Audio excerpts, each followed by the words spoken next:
Bonjour tout le monde, donc aujourd'hui guide ultime sur comment investir dans le S&P 500.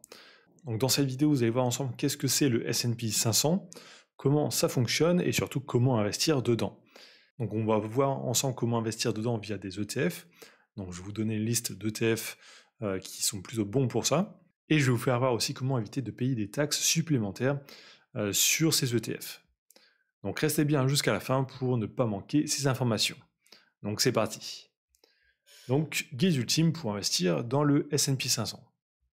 Donc, qu'est-ce que c'est le S&P 500 ? Donc, le S&P 500, c'est juste un indice boursier. Donc, un indice boursier, en fait, c'est juste, on va prendre par exemple ici les 500 plus grandes entreprises américaines, faire une moyenne pondérée de leur valeur, et ça va nous permettre de voir un peu l'évolution de ces entreprises. Donc, en gros, un indice boursier, c'est pas quelque chose où l'on peut investir directement dedans de base. Donc là, pour le S&P 500, c'est les 500 plus grosses entreprises américaines. Donc c'est pas achetable directement, mais c'est possible d'investir dedans via des véhicules d'investissement. Donc vous avez deux options. Vous avez les mutual funds. Donc là, c'est pas vraiment accessible pour les particuliers, donc on va pas le voir ici. Et vous avez les ETF. Donc c'est la solution vraiment la plus simple pour investir dans le S&P 500. Donc un ETF, en fait, c'est juste une entreprise qui va gérer l'argent pour vous. Donc l'entreprise va créer par exemple un ETF S&P 500 et son but c'est de répliquer exactement cet indice. Donc ça va prendre l'argent que vous allez lui donner et ça va l'investir directement dans ces 500 entreprises. Donc au lieu de vous acheter 500 actions de votre côté, ce qui pourrait coûter très cher en frais de plateforme, ben là c'est fait automatiquement en un clic et géré par la société. L'avantage aussi, c'est que les frais sont très bas, donc on va les voir juste après. Donc pourquoi investir via des ETF ? Donc ça fonctionne comme l'achat et la vente d'actions, donc c'est coté en bourse, c'est la même interface, c'est les mêmes plateformes, donc c'est très simple d'utilisation, il y a juste besoin de faire un seul clic. Les ETF permettent aussi de diversifier très facilement vos investissements, donc là en un clic vous investissez dans 500 entreprises, et dans ce cas-ci, donc un ETF S&P 500, ça suit vraiment quasiment à la perfection l'indice du S&P 500. Donc si le S&P 500 fait 10% dans l'année, vous, votre ETF, normalement, devrait faire aussi 10%. Donc maintenant, comment trouver un ETF qui soit bon pour investir ?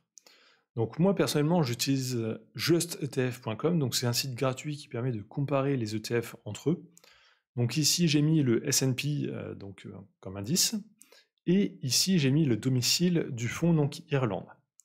Donc il faut savoir que normalement, c'est domicilié en général aux États-Unis, ces ETF, mais sur toutes les actions US ou ETF US, vous serez taxé 30% par les USA sur les dividendes, en plus de votre taxation dans votre pays.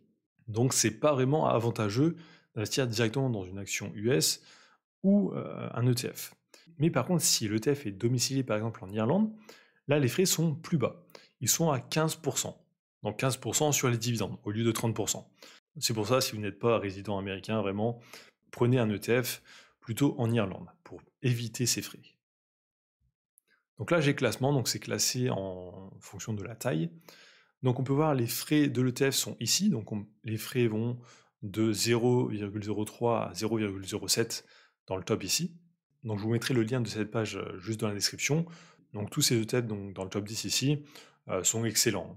Donc je vais vous donne un peu quelques critères pour que vous puissiez les choisir. Mon premier critère, c'est capitalisation ou distribution. Donc il faut savoir qu'il y a deux types d'ETF. Donc il y a les ETF qui vont vous reverser les dividendes et les ETF qui vont réinvestir de manière automatique les dividendes. Donc quand c'est capitalisant, ça réinvestit automatiquement les dividendes, vous n'avez rien à faire. Et quand c'est distribuant, ça vous reverse les dividendes. Mais ce qu'il faut savoir, c'est qu'en France, vous payez des taxes aussi sur les dividendes. Donc si votre but c'est de réinvestir ces dividendes ensuite par la suite, c'est mieux de prendre directement un ETF capitalisant parce que là vous n'allez pas payer de taxes tous les ans sur les dividendes. Ensuite, il y a le type de réplication. Donc en général, prenez les réplications complètes. En fait, c'est le type de fonctionnement de l'ETF. Alors ça ne change pas grand-chose pour vous. C'est juste qu'en général, quand c'est swap, les gens disent qu'il y a un petit risque en plus parce qu'il y a une étape en plus dans la gestion du fonds. Alors que quand c'est réplication complète, c'est vraiment investi directement dans les actions. Donc ça, je vous laisserai aller voir cette page et choisir ici. Donc personnellement, le premier est excellent, donc 0,07% de frais, donc c'est très bas. Et la taille du fonds est très élevée, donc il y a énormément de liquidité. Donc justement, l'avantage fiscal des ETF en Irlande, c'est qu'aux USA, vous avez 30% de taxes sur les dividendes, alors que les ETF domiciliés en Irlande, c'est 15% seulement. Donc optimisation, donc moins de taxes, plus de rendement. Donc pour investir dans un ETF, vous avez deux solutions, en France en tout cas. Si vous êtes hors France, vous n'avez pas cette partie. Donc vous avez un compte titre, donc c'est un compte qui permet d'investir sur n'importe quelle action et ETF dans le monde entier. Ou vous avez aussi en France les comptes PEA. Donc un PEA, c'est en fait un compte spécifique qui vous permet seulement d'investir dans des actions européennes ou des ETF européens. Mais en échange, si vous ne faites pas de retrait pendant 5 ans, vous payez moins de taxes sur les plus-values. Donc de base, vous avez 30% de taxes sur les plus-values, alors qu'après 5 ans, ça descend à 15 ou 17%.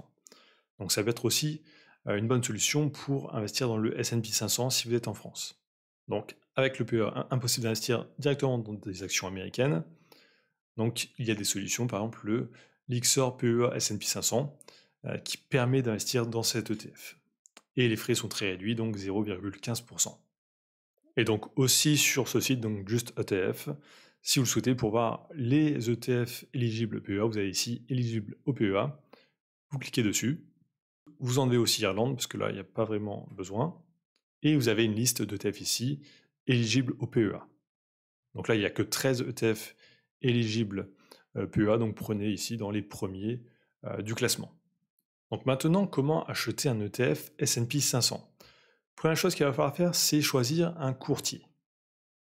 Ensuite, créer un compte, déposer des fonds et acheter l'ETF. Donc personnellement, moi, celui que j'aime bien utiliser en ce moment, c'est Trade Republic. Donc les frais sont très bas sur cette plateforme, surtout sur les plans d'investissement programmés. Donc l'avantage ici, c'est que vous pouvez investir de manière automatique tous les mois un montant spécifique sur un actif, par exemple sur un ETF S&P 500. Et aussi très récemment, ils ont ouvert le PEA, donc vous pouvez avoir un compte titre sur ce courtier et un compte PEA. Donc si vous souhaitez vous inscrire dessus, c'est totalement gratuit, donc je vous mettrai mon lien de parrainage juste dans la description de cette vidéo. Vous aurez 10 € offerts avec ce lien. Donc je vais vous faire une démonstration sur ce courtier. Donc là par exemple, je suis sur mon application. Donc on peut voir directement mon compte. Donc j'ai un compte épargne et un compte espèces. Le compte espèces, c'est un compte courant. Vous pouvez vraiment déposer de l'argent et l'utiliser comme une banque classique. Et le compte épargne, c'est le compte où vous avez déjà investi par exemple en bourse ou via des ETF.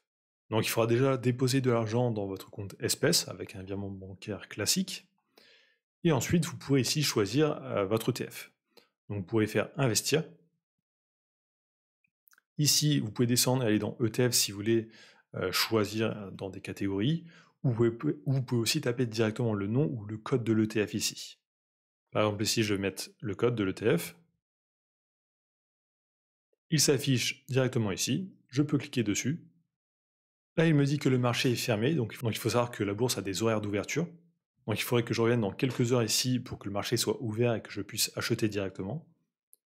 Donc j'aurai juste besoin de cliquer sur acheter ici. Mais quand vous cliquez sur acheter, il y a toujours 1 € de frais à l'achat. Donc si vous voulez éviter ces frais, vous pouvez faire épargner. Ici mettre le montant que vous voulez investir, par exemple 50 €. Faire suivant. Alors là j'ai mis 500 par erreur, mais c'est pas grave. Ici je vais pouvoir dire je vais faire chaque mois, donc investir chaque mois de manière automatique. Et dire ici, par exemple, au début ou milieu de mois, je vais choisir début. Et là, je vais pouvoir cliquer sur épargner. Ça va me permettre d'investir sans frais. Et tous les mois, de manière automatique, ça va m'acheter cet ETF, donc pour 500 €. Donc bien sûr, vous pouvez investir dans des ETF sur quasiment toutes les plateformes d'investissement. Vous n'êtes pas limité à Trade Republic. C'est juste moi, celle que j'utilise actuellement. Donc ensuite, vos investissements, vous pouvez les retrouver juste en dessous ici. Donc vous voyez directement combien vous avez investi et combien vous faites, par exemple ici, plus 22%. Donc je peux cliquer dessus, je peux gérer ma position, la revendre, etc. Donc c'est très simple. Donc voilà, on a fait le tour pour ce guide complet sur le S&P 500. Donc si cette vidéo vous a plu, tapez S&P 500 dans les commentaires. Ça me permet de voir si les gens regardent bien jusqu'au bout les vidéos et ça m'aide aussi énormément pour le référencement. Donc n'hésitez pas aussi à aller voir mes autres vidéos. Je fais plein de tutos sur plein de plateformes différentes sur l'investissement en bourse. Donc likez, commentez, abonnez-vous et je vous dis à très bientôt.